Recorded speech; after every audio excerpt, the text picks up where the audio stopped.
And good day. Thank you for joining us. I am Tamara Scott. It is Wednesday. Nothing like getting a little wiser each week when you join us on Wednesday. I am pleased to tell you we have Jane Robbins joining us from American Principles Project. Jane Robbins will be joining us, and she's busy, I think, at her own state capitol, actively working to save our children, protect our futures, and our privacy today. So we'll be talking to her, and also Lisa Hudson is joining us. If you don't know that name, there's a video going around about a fifth grade boy that just gives a tremendous testimony in an Arizona hearing. Well, if you'll also watch before he speaks, there's a woman that just is so articulate, and I was so impressed by her ability to one, understand the Common Core, the testing, the privacy issues, and I started kind of plugging in, and one of our previous guests, Brad McQueen from Arizona, was kind enough to help me connect with Lisa Hudson, who's an attorney and has a great handle on the Common Core and the testing consortiums and the loss of privacy. So we'll be talking to her as well about that opt-out issue. Here in Iowa, we have parents telling us that they are being told by the Department of Education that they cannot opt their children out. Now, just listen to that. Your school, any school, I don't care what it is. I don't care if it's a daycare. I don't care if it's anything but boot camp. For them to tell you you cannot opt your child out. Whose child is it? And what happened to this country that you no longer are the sole parental authority in that child's life? And then at the end of the hour, joining us at 10:45 is Kurt Lisk. If I'm saying his name correctly, he's with the Iowa Firearms Coalition, and they've have activities happening at the State House. And no matter how you feel about the bill that they're working on, you should be concerned about the fact that everything in the State House seems to be held up by one person. And frustrating enough for those of us on the conservative side that we don't have that same person in the counterpart in the House.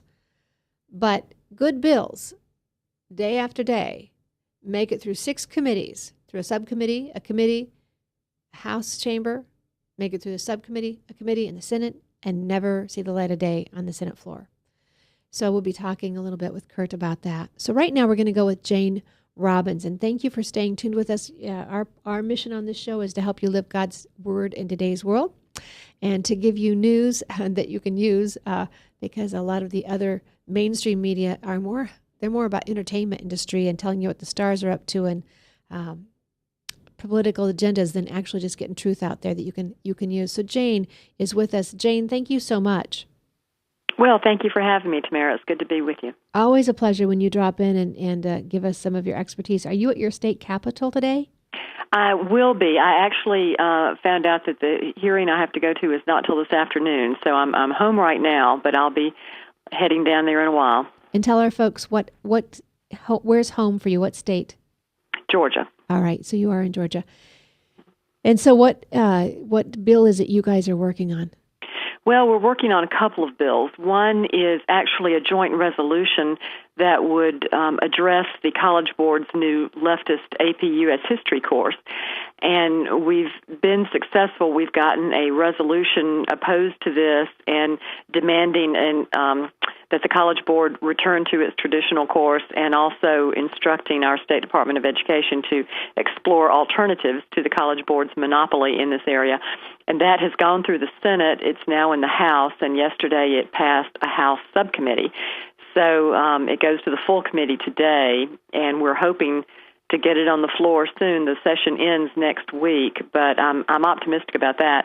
And the other bill that we're working on is a Religious Freedom Restoration Act, which has passed the Senate and is now in the House. And I sympathize with what you were saying about having one person who holds things up. Well, that's the way we are in the House. And everybody in the House may want it except for this one person, and if he doesn't want it, it dies. So that's what we're dealing with. But those are our two primary pieces of legislation. All right. And if our viewers or listeners want to copy that or see it, or is there a legislative website, or can they see it at American Principles Project? They could go to the Georgia Legislature website if you just plug in Georgia Legislature, and that'll come up. And then the resolution is SR 80, and so they can pull it up. Actually, the one that's online is slightly different from the one that's being debated now, although it's not different in any substantive way. It's just a few tweaks later on, but that the resolution is SR 80, and it's at the Georgia Legislature website. All right, thank you. For those of our listeners who may not know, Jane was very instrumental in helping. She drafted the one that I was able to take to the RNC, the resolution on the AP Advanced Placement History exam, and that passed unanimously through the RNC, and we thank you for that, Jane. And I know other counties and states across the country have been passing that resolution as well, so I really appreciate your expertise there. The reason I wanted you to come on today was the article you wrote on Breitbart about someone spying on our kids. Now, really seriously, Jane, if we thought anybody was stalking our children, we would have a fit. I would hope it would just we would feel so violated. Talk to us about this. Well, what happened was, and I assume this is happening all over the country, but what happened was in New Jersey, they're giving the new Common Core Aligned test. New Jersey is in the PARC consortium, which is different from Iowa, but the PARC test is being given for the first time this spring, and they have a contract with Pearson, which is this mega education publisher based out of England that has the contract to administer all of these PARC tests. And PARC, to try to keep from complicating things too much, but PARC apparently has a contract with a test security company that trolls the Internet. And what that means is this test security company just monitors everything on the Internet to see if there are any postings, either on Twitter or Facebook or whatever, that reference any questions on this test. And the idea is that you stop people from putting what should be secure information on the Internet. Well, what happened was this test security company found that there was a Twitter post from somewhere in New Jersey that referenced a question. It didn't really tell what the question was, as it turned out, but it did use some of the words on the question. And so the test security company contacted PARC, the testing consortium, which then contacted the New Jersey State Board or the New Jersey Department of Education. And somehow in all of this, they figured out what student it was.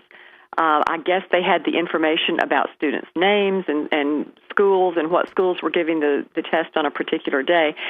So they tracked down this particular student, and they contacted the superintendent in the district in which that school is placed, and with the idea that the superintendent then would contact the school and they would discipline the student. And what happened was the student took down the Twitter post, but it is really just sort of stunning to think that these private companies out there, the test security company and Pearson, which is not even an American company, it's a British company, that they have access to enough individual student information that they can track down a particular social media post and report it to someone who can then take action against that student. I think that is very troubling.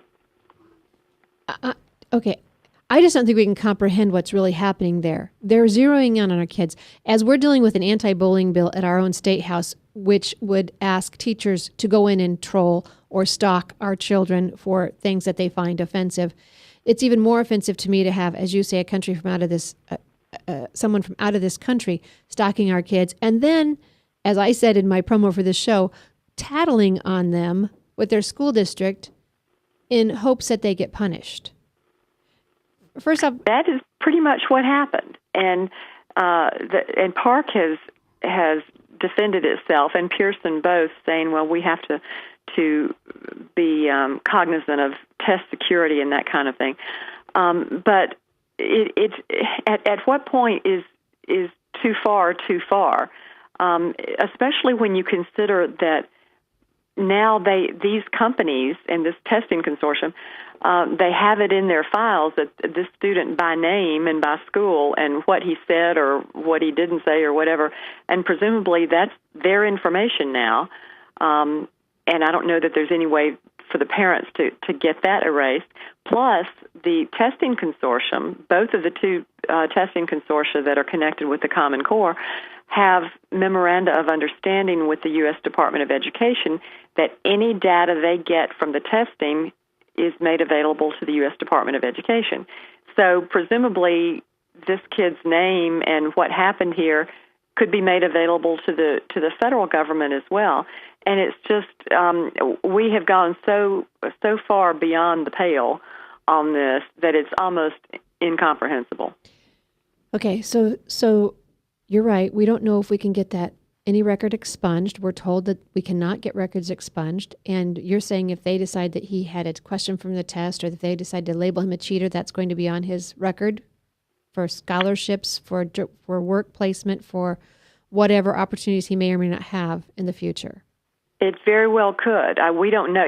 Maybe none of that will happen. I don't know. But the point is that it could happen. There don't seem to be any controls in place or any restrictions on what these companies and these testing consortia are doing with our children's information. Ryan, do you have that clip right now of Peg Luksick that we could play? Jane, you're familiar with Peg Luksick, Dr. Peg Luksick? Yes, definitely. Do you have it cued, Ryan? The video? In her video, and I will post that on the Stop Common Core Iowa page. Folks, if you want this information, Jane's articles, I've already put the link on the Iowa Stop Common Core Iowa page. It's the orange profile picture. It says Stopping Common Core in Iowa. And I will also put the link up there for Peg. Peg at 4 minutes and 7 seconds says, once you sign that MOU, you no longer have control. You no longer can opt out. We're talking about opt out in the next segment. You can opt out right now, but once the schools sign that MOU, Jane, we don't believe they can opt out. Is that true? That would depend on what the specific MOU, the school MOU says, and I'm really not sure about that. What I know is that there can be no federal penalty for opting out. I don't know about state because that would depend on your own state law, but I would be very concerned about anything that a school or a state agency is signing with, whether it's a testing consortium or whether it's the U.S. government, because I would think that they will do whatever they can to put in the MOU restrictions on opting out. So the schools need to be real careful about this. In Iowa right now, we're dealing with a Department of Education that says that that's not an option, and then it says further that the state is not capable of making such decisions, and it goes back to local control. All of a sudden, we like local control when we want to throw excuses for why something can't be done. And then it says something about the local district will have to decide whether to or whether not, and what the criteria are and when it's okay. So there's really no set policy. It's really vague. You know what that means. Court case down the road, more money for the taxpayers to have to decide bad law in the court with an activist judge. Yes, that's exactly right. The problem here is that no one in the high corridors of power ever anticipated this.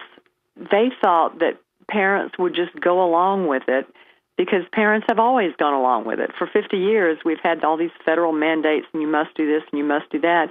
And the states have gone along like sheep, and the parents really weren't awakened to it. Well, now parents are, and they've said, we don't want to be sheep. We want to take back control over what's happening with our children.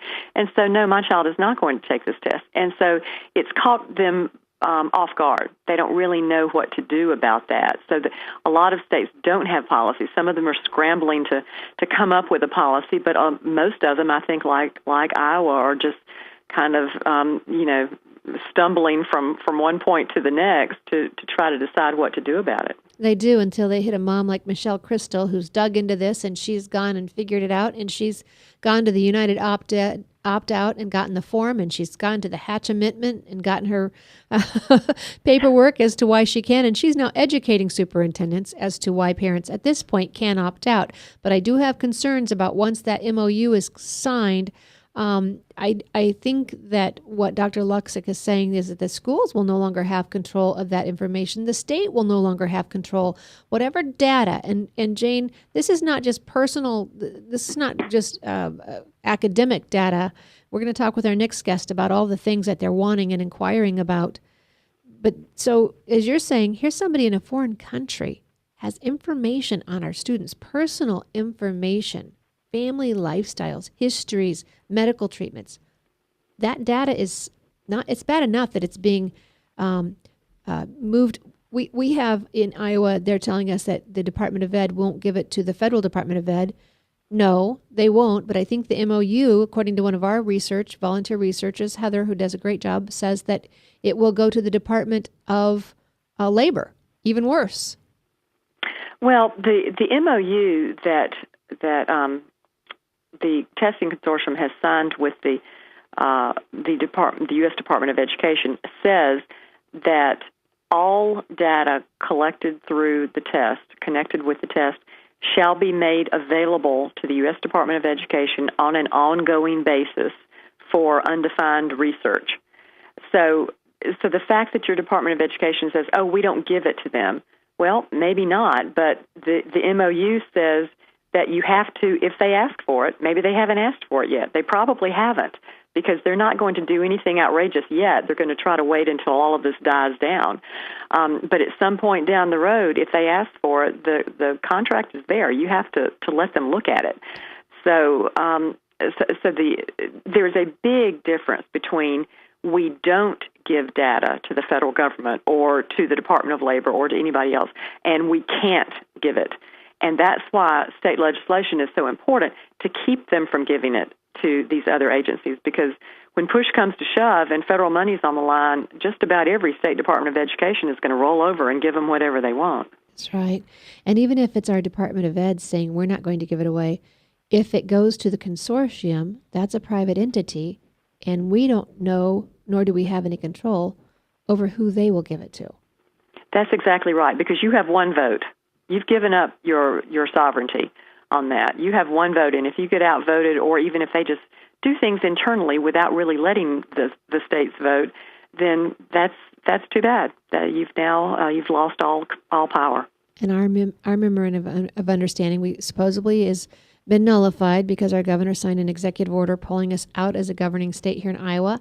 But the task force that we're going to go hear again today, the vendors will be there giving their presentation to the education committees in both the House and the Senate. If we go back into that smarter balance, you can't just take the test. You have to be a governing member. You can't just even be an affiliate. I think you have to be a governing member. We'll talk about that another time with all the cost. There's a membership fee beyond the cost of the assessments that are much more than what we're paying now with the Iowa assessments. If we do that, then a new MOU comes in, and who knows what that's going to say. We've got our research folks looking into it. Jane, you say that Pearson violated its own contract with Park by tracking Bill down, this student, down through social media. And I had read that that the consortiums will violate their own privacy policies because, I don't know if it's the MOU or what it is that overrides it.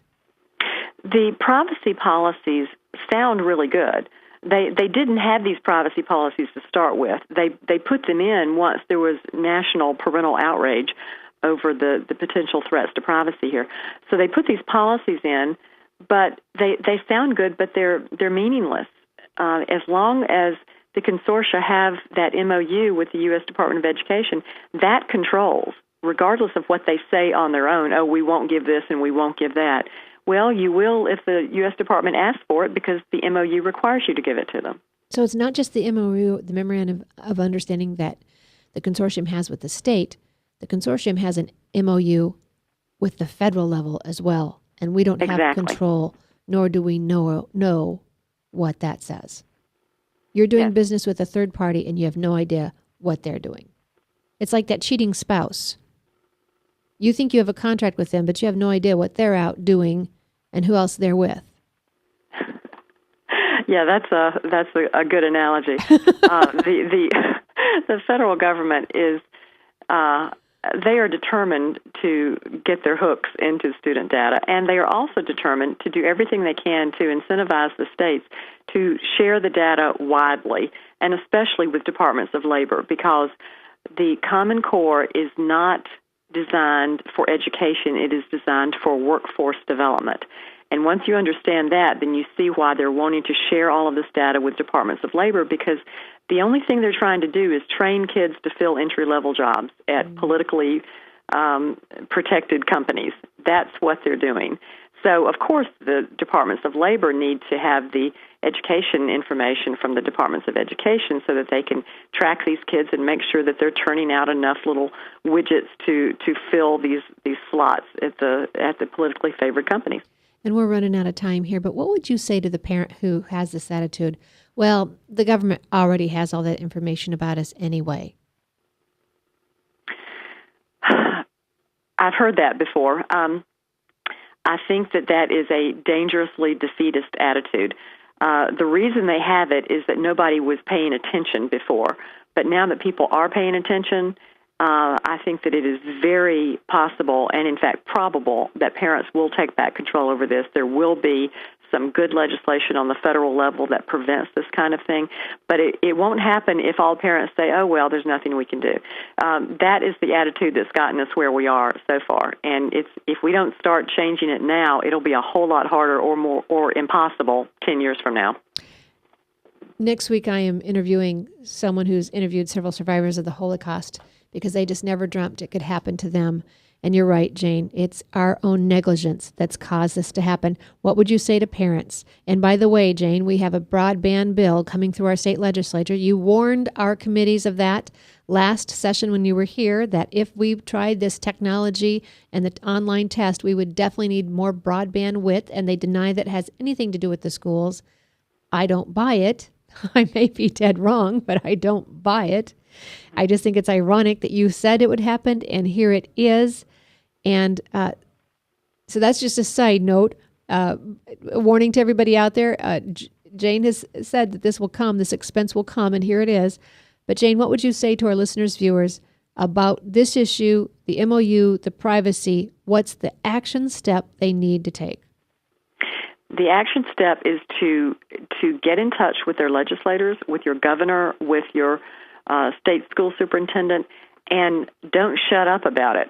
Call, go down to the Capitol if you can, talk to people, do the research. You've mentioned several women who are doing the research. Parents can be a great resource for these legislators. But one thing we've learned is that a lot of legislators don't really care what the facts are. What they care about is whether they're going to lose their seat over it. And so there has to be mobilizing. There has been in a lot of states, and Iowa has got a lot of good people on the ground. You just have to keep making noise about it and keep just telling the truth over and over again, and don't give up. It requires eternal vigilance, but nobody is better equipped to do that than a parent who is concerned about his child. Jane Robbins, thank you for taking time out to drop by and inform our listeners. Thank you for the work that you do, the writing, and keeping the rest of us aware and ready and able to take action. Thank you, Tamara. Jane Robbins with American Principles Project has been my guest. Coming back after the break, we'll be with Lisa Hudson, who is from Arizona, the attorney who gave great testimony, and I'll put that link on I should be putting on the Truth for Our Time, the show Facebook page, but I'm just putting it on the Stop Common Core Facebook page because of the topic, I guess. I'll try and put it on both of them. And if you haven't liked those pages, please do. The Stop Common Core page is the orange profile, Stopping Common Core in Iowa. The other one is Truth for Our Time, Truth for Our Time. And I mentioned these books. The author will be with me next week. We're talking about Deb Bowen, who has helped. Actually, the author are a bunch of students, young students, who are writing about Holocaust survivors, meeting, telling their story. It's a great idea. But here's what happens when you don't pay attention. When you think your government, it's okay that they tell you what you can and can't do, when they monitor your use on the internet, when they tell you what position and vocation you can have. That was done before. It's not new. Ecclesiastes says there's nothing new under the sun. So we'll be right back to these messages. Stay tuned, and we'll thank our sponsors when we come right back. From the RE/MAX Real Estate Concept Studios, this is Webcast One Live. I'm Brian Leach, owner of Service Legends, and my position is Chief Talent Officer. I'm Nicholas Wonderscheid. I am Bernie Homs. And I'm the Service Manager. Marketing Director and Client Relations Manager. Everything that we do is about ensuring that we exceed your expectations. Our clients are important to us. 100% satisfaction. We're not just focused on heating and cooling. That's the easiest part of our job, actually, is fixing furnaces and air conditioners. Everyone that we come in touch with, we want to improve lives. Bottom line is, we've got our installation guarantees, 25% energy savings guarantee, comfort guarantee, temperature selection guarantee, property protection guarantee. 100% satisfaction guaranteed. Fixed rate or it's free. All of those guarantees are backed up with a 100% money-back guarantee to hold ourselves accountable to making sure that you get what you're after. Just fixing the problem today. If they have another problem 5 days down the road, it's still fixed rate or it's free. We use what's called straightforward pricing. Our technicians are going to give you an exact to-the-penny price on what it's going to take before they move forward with any repair. That way you know what to expect. It's the same price every day. No surprises. If you get off work at 5 o'clock in the afternoon, you come home, you realize that, oh, my furnace is broken. Now you need to call somebody out that night. You shouldn't have to pay more for that. We're guaranteeing service 24/7. We run afternoons, evenings, nights, weekends. We're staffed to work that. Phone rings at 3 in the morning. You'll get one of our representatives answering the phone every time. We're not sending you out to Timbuktu in some call center. It's our Service Legend team members, our mission control team. I'll take a call anytime. And then they answer the phones the same way during the day as they do at night. It's a great day at your service company. How can we make you smile? That's the only way to provide true 24-hour service. When you're able to let somebody actually live in their home safely when they weren't able to do that before, where they don't have to stay up at night and worry about, is the heat going to come back on? Are we going to freeze the pipes? Is the baby in the room next door going to be sick because they got too cold? When you're able to help somebody overcome challenges like that, that's impacting a life. That makes a difference. I get goosebumps thinking about it. I love the team. I love the people that I work with. We have fun, but we work hard. I call them my ambassadors of legendary service. If you could just envision what that is, that's who we're sending to your home. They literally will call in, pick up the phone and call and say, hey, I want to talk to your manager. And I get on the phone, they're like, that technician that was at my house was the greatest technician ever. That's cool to me. We want to brighten people's days. Every person that we have going into the house has gone through an extensive background check. Drug testing, we have a very thorough interview process that 1 out of 140 people make it through. If we promise you something, that's what you're going to get, no matter what. We're here when you need us to protect the safety and comfort of your family. If you're not happy, we're going to make it right. If we're willing to put 100% money-back guarantee on what we do, what type of work do you think we do? Give us a call. We're there for you 24/7, 365 days a year. Enough said. And thank you for staying tuned. We want to thank our sponsors, Christians for America, Crave, Christians for America. We appreciate them coming alongside and making it a possibility for us to bring this show to you each week. We also thank Webcast One Live Studio for letting us air out of the studio and do the show each week. Jane Robbins was my guest that just was with us the last segment. Joining us now is Lisa Hudson. Lisa gave testimony in the hearing for the Education Committee, I believe in the Senate in Arizona. Lisa, thank you for joining us. Thank you so much for having me, Tamara. I really appreciate the opportunity to talk to you. And I've got to find that link, and I will put it on our Stop Common Core Iowa page, also the Truth for Our Time page, so people can find it. That hearing took place when? That was the 19th, so last week, Thursday. And actually, who was the Madam Chair, the chairwoman? Senator Kelly Ward, Yeah. who is an absolutely wonderful patriot. I mean, truly has a heart for people and our Constitution, and really, really great woman. In fact, she is kind of dabbling in the idea of running against Senator McCain in the next election. So I would be a big supporter of that. But true patriot. I met. Very, very engaged woman. And she's a doctor as well? She is. And her husband is also a doctor, I think. But, yeah, very beyond the medical realm, she is extremely knowledgeable about state rights and local governments and trying to keep control with us as opposed to the federal government. So really great candidate in terms of running for the U.S. Senate. Keep your eye on her. She's really kind of a leader in that. So did we just have a scoop on this show? Did we just break news on this show? I met her at the Glenn Beck Studios in 2013, I think. And she just is phenomenal. You're absolutely right. And I would be delighted to see her run. Absolutely delighted. Mm-hmm. So this hearing, I was listening for the 5th grade boy that everybody's talking about. It is the same video. If you've all heard about that, then you already have the link where you can see Lisa. I was listening for the 5th grade boy, and I had it playing while I was doing other things. You came on, and you caught my attention. You knew what you were talking about. You understood Common Core. Right. You were warning. Go ahead. I've spent probably far too many hours, as my husband would say, obsessing about this. But a situation worth obsessing over, I think, in my opinion. You are an attorney by trade or vocation by training, and a mother by grace, as you say it. Mm-hmm. And you were warning, if I can get my notes here, that they would want central control. There would be no protection, and you mentioned a breach of 8.5 million students in the last 5 years. Yeah, and I wish I had that study. That was one of the many things. I mean, if I had printed out every single study and piece of information I've read, I could fill 2 rooms.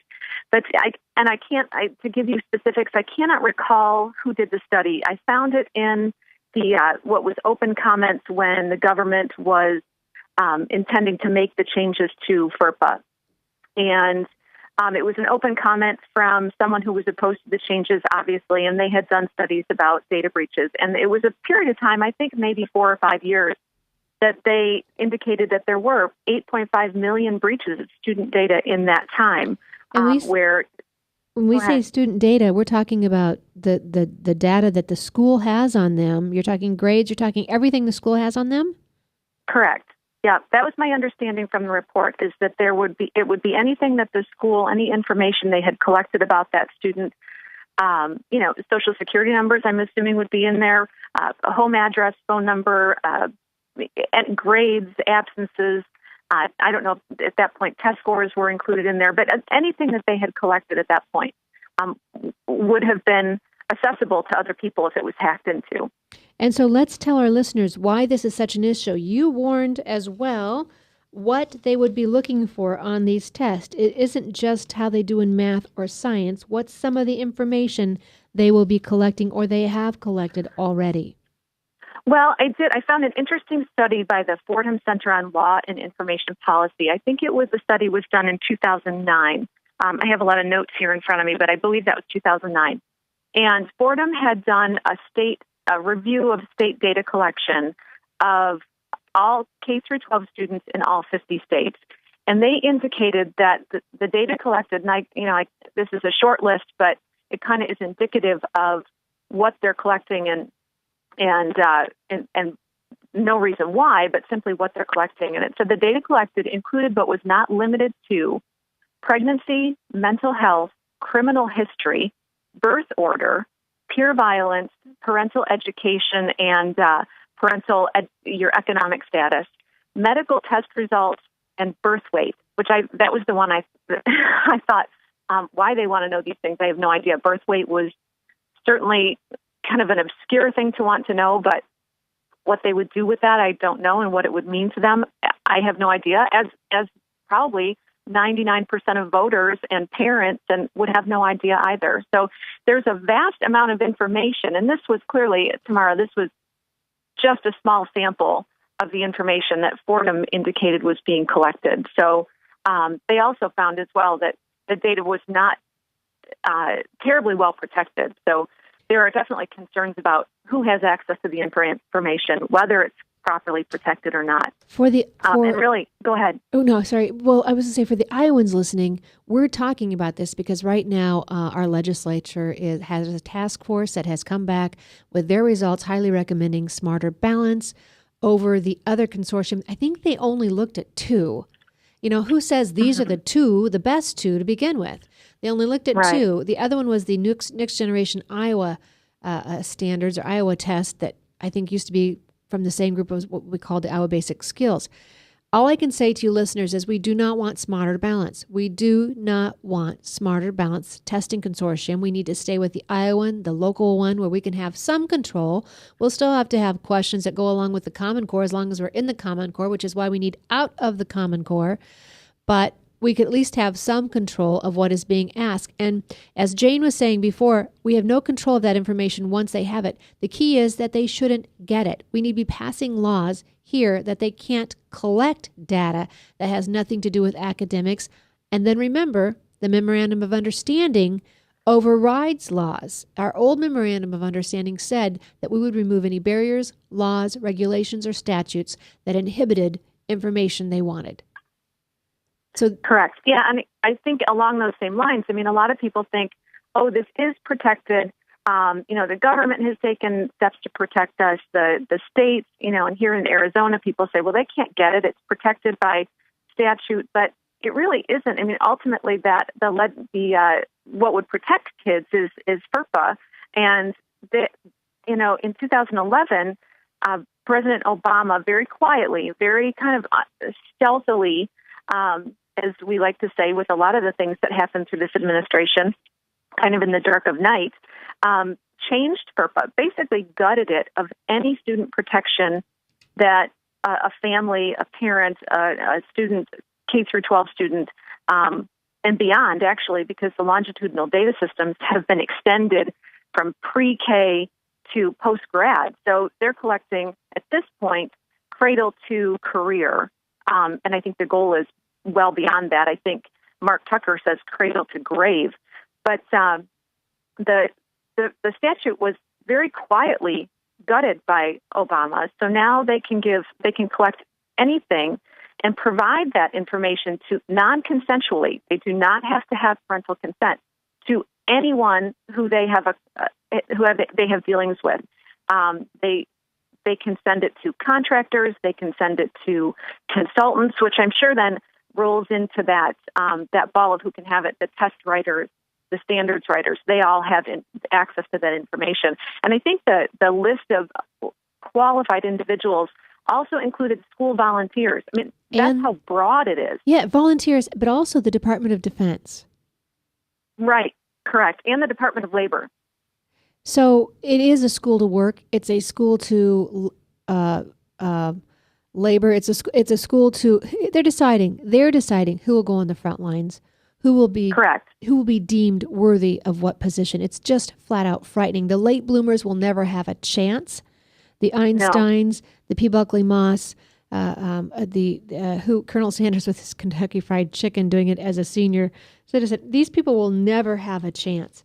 No, they really weren't. They really won't. And that, kind of not to interrupt that thought, but in terms of the cradle to, career, mm-hmm.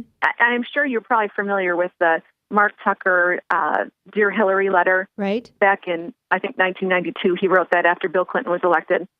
And if any, I try to tell people about this letter, and nobody has any idea what it is. If you haven't done the investigation, if you're not interested in all in education policy, it flies right under your radar. But if you read that letter, it is so prophetic as to what's happening in education today, and this extremely sweeping, probably the most sweeping change in education policy we've seen in American history. But if you read that letter, it's eerily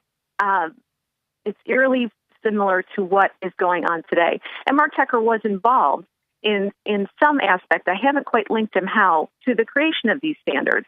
And so it's very, it's get rid of local control. I think there was something he said about some things have to be sacrificed. And in this instance, it's local control. And it's so parental that they can control. track from. It's not just local, it's exactly. parental. Take the parents out of the equation. And FERPA, for our listeners and viewers who may not know, FERPA is Federal Rights to Privacy Act, Federal Education Rights to Privacy Act. Right. And then let's also go back. I want to hit on several things. Let's go back to the HR 5, and that's a federal level bill. And I know we're kind of taking a jump here, but I'm watching the clock as well. That bill we pulled, it didn't go through, but you were telling me how dangerous it would be if it had been signed. Right, and I think, that bill is very, very long. It's one of those things I think that a lot of people think, oh, pass it. It's kind of like Obamacare, let's pass it and then find out what's in it. We don't want to do that. It's not nearly that long, but it's still 600 pages of legislative language. I have not been through the entire bill, but there is, to me, one of the most alarming sections was, and I find the section for you here, if I have it right in front of me. It's subpart 4 of the bill, section 6561, which basically is kind of written in terms of, here's how we're going to return local control to parents and school districts and states. And it gives all these, information about how you're going to get the authority back. Yet it still includes in it, language regarding express waiver of state rights, which should send the hair on your neck up no matter when you hear that.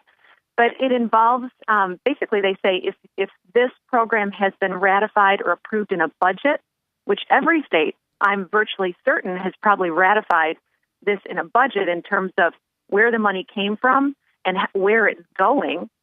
So if there's a signed budget, which I'm certain that our former governor, Jan Brewer, did. In fact, our current budget includes line items for the longitudinal data system and other Common Core related items. But once it's been ratified in a state budget, there is no opt-out. So you waive the state's rights and authorities to act inconsistently with anything that the government says, hey, you've already agreed to do this for us, and you ratified it in your budget, so you can't get out of it. So I'm very concerned about that language and how that will hold up and if it will pass with that language in it. At that point, Common Core is law. And the only way you can get out of it is via an act of Congress, which we all know is a very difficult body to move. Yes, that would be true. And at the same time, I hear you say that, and I think, we don't pay attention to the laws. We don't pay attention to the Constitution. So maybe it won't mean anything after all. The problem is that when we get somebody in who doesn't agree with it, they are God-fearing and they do pay attention to the laws, and so they will try and go about it the proper way. And it's so much harder for us to undo things because we are usually on the right side of things, trying to do them properly. And so it's so much more frustrating than an executive who just doesn't uphold the laws he doesn't like somebody we have in there right now. Very frustrating. All right, so we covered most of this. You're saying opt out. It is a 14th Amendment, a 10th Amendment principle. You have the right to opt your kids out. Right. My belief is you have the right. The Constitution, and I know that the federal government has kind of gotten around this in terms of the 10th Amendment because they're saying, well, these aren't our standards.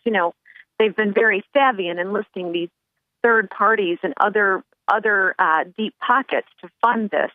But ultimately, it comes down to the federal government, because if your kid doesn't score how the federal government wants him or her to score on the test, the federal government will say to the test writers and the standard writers, change these.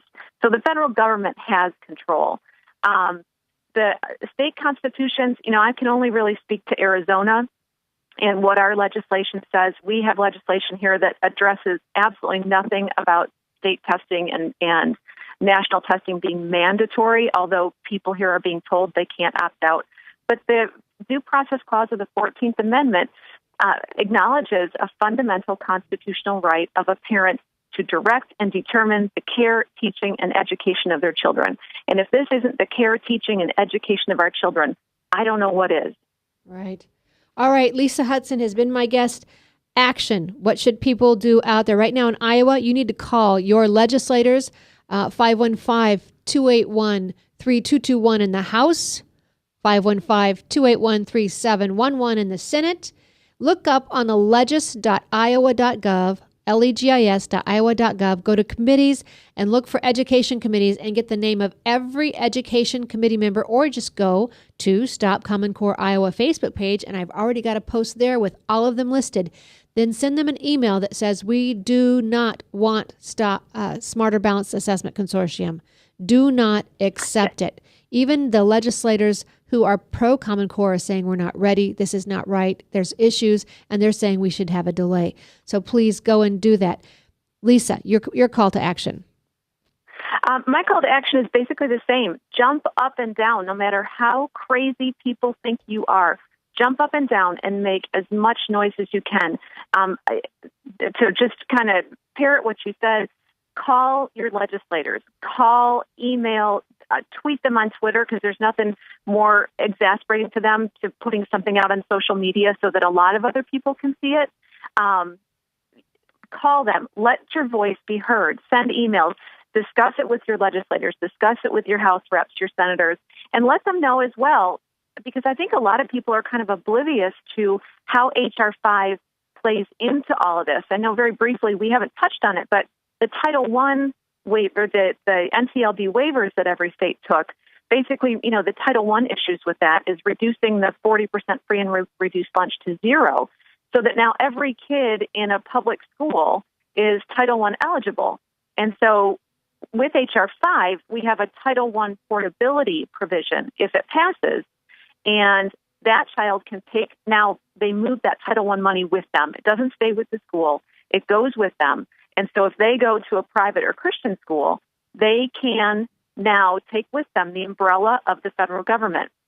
So if that would require a private or Christian school to comply with every mandate the federal government has under Common Core. And I think that, and what we know will happen when the federal government gets a hold of private and Christian education is not a pretty picture.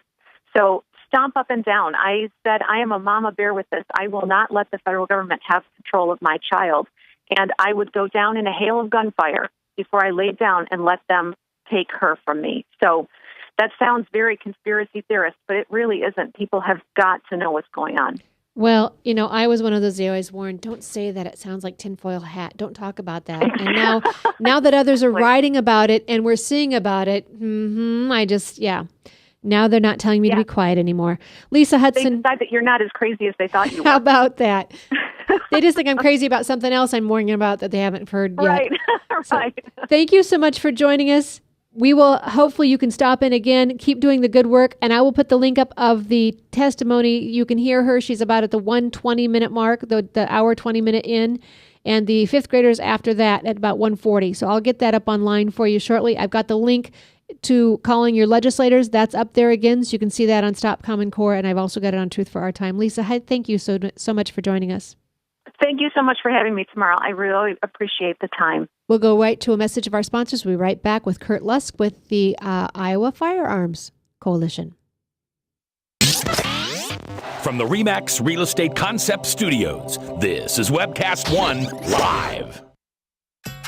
Credit cards are like grandkids. They love you, sometimes get out of control, and it's fun to get a new one. Who can stop them from piling on? Hi, I'm Tom Coates with Consumer Credit of Des Moines. At the end of the day, you can give these grandkids back, but you're stuck paying off bad credit card debt. We can help you put the fun back into using credit cards responsibly. Right, kids? Yeah! If you need help getting credit cards off your back, call Consumer Credit of Des Moines. Hey, psst. Let me let you in on a little secret. You ready? Always try to do business with people, not places. Especially if you seek honest Christian business people. And when it comes to my car, I really need to trust who's working on it. Now, my family is so blessed. A few years ago, we found a family-owned automobile repair shop that operates as a Christian business also. Open, honest, reliable, trustworthy. It's AMCO on Hickman Road in front of Kmart. And it's a family-owned Christian operating business. This family treats your car as if it was their car. Everything from oil changes to transmission repair and everything in between. So the next time you feel the need to be at peace with your choice of who you can trust with your car, give AMCO on Hickman a chance to serve you. And tell them Max sent you.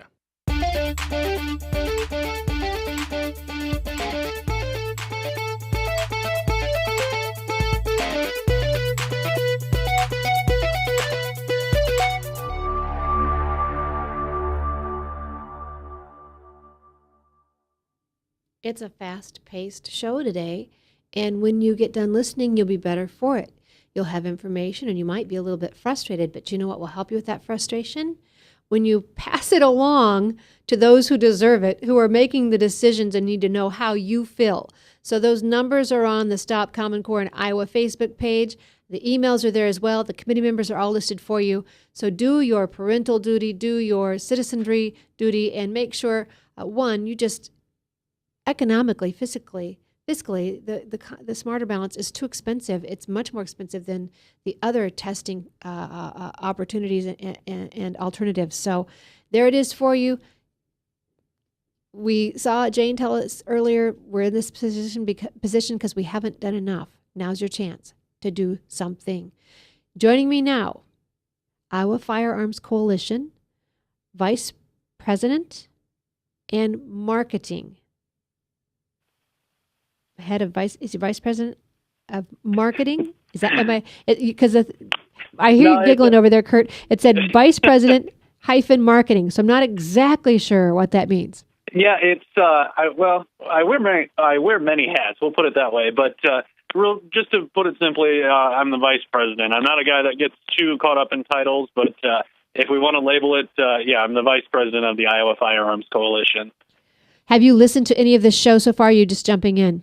I got a couple minutes ago the tail end of the Common Core segment you just wrapped up, and it's funny we talk about what's good for our families and things of that nature, and in a strange way the bill that we're working on kind of dovetails a little bit with that. So, I think so. That's why I ask. I think it absolutely does. It's about your privacy. It's about your ability to decide what you want for your family and your sovereignty. Yeah. So, real briefly, the bill that we're talking about is Senate File 425, and it's been called by some as the omnibus gun bill.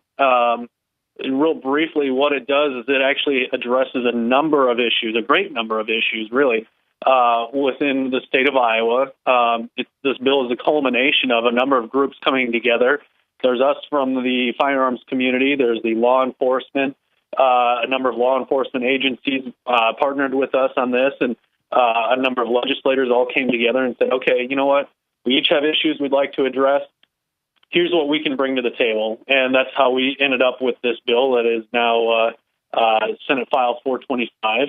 And within the bill, there are a number of different provisions. And I don't know if you want me to kind of spell some of them out or if you had specific questions, but I'd be happy to go any direction you like. Well, it says all the Republicans and a good chunk of Democrats in the Iowa House have moved to make changes. Now, this article I'm just seeing, and it's posted on your Facebook page, I don't think it's real favorable towards your bill. Are you aware of this article? Is this the Ames, the Iowa State paper? Probably. Okay. I just saw it a little bit ago, and I haven't had a chance to read it yet. Just seeing some of the feedback from some of my colleagues, they're not overly impressed. I guess having not seen it, it's impossible for me to comment specifically on that.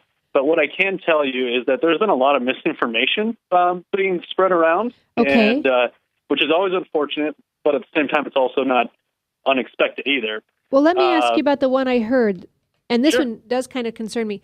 If it does away with a permit to purchase, that someone will have to go through a background check more often? Yes. So the way handgun purchases in Iowa work right now is if I wanted to make a handgun purchase, I would have to go to my sheriff in my county and get a permit to purchase. The process, they do a background check, and then I get a little card that says I'm okay to, I passed the background check and move forward. What that does then is that it authorizes me to purchase as many handguns as I want over the course of the next 12 months. And what our opposition is saying is that, well, this bill would do away with that, and it would lead to less background checks. Well, realistically, if you do away with this and make that optional, whereas I would not have to use that permit to purchase, I would then have to go through a background check for every single time I went in to purchase a firearm. So in reality, this is another case of our opposition playing fast and loose with the facts. Now, I have to say I'm surprised. On their part or if it's willful, but it really matters not. The fact is it's not what would happen. I'm surprised that a gun group would be okay with more background checks. Well, this isn't... how do I put this nicely? We're all for responsibility, and we believe that Iowans are, on the whole, responsible people, and we don't think that we should legislate towards a tiny minority. So we'll put it that way. There are hundreds and thousands of people walking around the state of Iowa with a permit to carry, and when we got that law updated 5 years ago, we were told that there would be blood in the streets and corral-style shootouts on a daily basis, and we're hearing that again with this bill, and we can just point back to that and say, you know what, Iowans are good people, and if this is already happening around you, you really have no reason to be alarmed. So I wish I had the article out of Florida. A county sheriff didn't force his folks to go through gun training, but he offered it to his community. Several of them got guns, and burglary rates went down in that county, but they went up in surrounding counties. So it's something to be said when you can protect yourself, and people know that you protect yourself. Correct. It's we always like to say that it's not that we want everybody to have a gun; it's that we want people to have the choice to have a gun, and that's what's important. That's a big thing for me is having the freedom to choose and not have somebody else dictate. Whether it's a governmental agency or somebody else dictate what I can and cannot do. So to me, that's a big aspect of this. The self-defense portion of it, you touched on it. When people are able to defend themselves, word gets out, and a lot of times we see crime rates drop. So I'm not familiar with the exact example you've listed, but it's something that's played out throughout the country, and I'm not too surprised to hear it. If I was at the Capitol one day last week, and I saw several mamas up there with their strollers pushing their babies around, and so I walked over and I asked, "What are you lobbying for?" Because they had the gun T-shirts on. What are you lobbying for? Well, several of them didn't know. Several of them had to point to something on a sheet, and even after they pointed to a bill number on a sheet, they couldn't explain to me what it was. Who were those women? Well, those were some women that were within a group known as Moms Demand Action. And what they happen to be is a group that is funded by out-of-state money that happens to come primarily from a billionaire, one percenter, Michael Bloomberg. And, they seem to think that more gun control is the answer to all of our problems, that more laws, equate to more safety. Well, the fact is we know that criminals don't follow laws. That's the definition of a criminal. We obviously disagree. And, they were there trying to plead their case. We think we have a stronger case. And, we'll see where the cards fall at the end of the session. Right now, this bill, Senate File 425, which they were working against on that day, it's already passed a number of votes, 5 votes between the House and the Senate. We're literally waiting on a vote for a vote in the full Senate, and if it passes, which we believe it will, it would go to the governor's desk, and we believe the governor would sign it. So this bill it's already passed by a landslide in a number of different votes. We just want to see it brought to a vote. We want to see it given a fair chance in the full Senate, and right now we're just waiting on Senate leadership to listen to the people of Iowa, listen to law enforcement, listen to even their own members within the Senate, and say, bring this bill to a vote without amendments in its original form, without any changes to its content. Because the article that is not even helpful to you admits that Republicans and a good chunk of Democrats agree. Yeah, and that's what, honestly, that's what keeps me up at night, is the fact that this is the legislative process is working. Like we have seen this bill collect support from Republicans and Democrats on both sides of the aisle in great numbers, and to see the games that are being played are extremely frustrating because we would like to think that the legislative process works in our country, despite some indications that perhaps the gridlock at the national level. But I'd like to think here in Iowa that we do things the right way. But to see the games that are being played is extremely frustrating, and I really hope that the Iowa leadership in the Iowa Senate recognizes the fact that the state of Iowa law enforcement everybody wants to see this bill brought to a vote. So your bill is See what the being people say. Gronstalled. Your bill is being Gronstalled. It's the term we're going to give it. It's Gronstalled. And so, we would, yeah, I mean, that's the reality of the situation. In a perfect world, it would come to a vote, and there's still time for that to happen. now here's what I'm going to say to you. Sure. Bill aside, like the bill or not, he's one person, and yes, he's the leader of the Senate, but there are how many other Democrats in the Senate? 25? Don't they have a 26, 24 hold? Yeah. So there are 25. 25 others, yes. So there are 25 others. So don't let it all land at his feet. Sure, let's blame him because he's trying to stall things and being a stopgate. And frankly, we wish we had that same thing in the House on bad bills that we didn't like. But there are 25 other Democrats that need to put heat on their leadership and make things happen. So it doesn't just stop at one person's desk. Yeah, absolutely. We're a nonpartisan organization. We'll work with anybody. It's our goal to advance and protect the Second Amendment rights of all Iowans. Because so quickly, we're happy to work with Republicans. We're happy to work with Democrats because we believe in this. We're all volunteer. This is the way things are supposed to be done. This is a true grassroots movement. And to hear that Senate leadership is gone soft on a bill that has basically sailed through with, like I said, a landslide of votes on every previous time it's been brought to the floor is extremely frustrating. And we're hopeful that the rest of the caucus there in the Senate hears that message and, like you said, puts a little pressure on and does their part to move this forward as well. So do you have an action item for folks? Yeah, so we actually, I have to hand it to our members. They've done a great job of getting the message out about this bill. It's been phenomenal seeing them rally to this. We actually have an email campaign set up that we had to turn off because the email client contacted us and said, we're afraid you're going to shut down the servers. We've just been hammering the legislature on emails. So what we're doing is we're referring our members to call the Senate switchboard, send a message, be polite, be respectful, but send a message to the Senate leadership. So that'd be Mr. Gronstall, the Senate President, Ms. Yoakum, and the bill's sponsor, Steve Sodders. They're out of Marshall County, and ask them to bring this bill to a vote in its current form.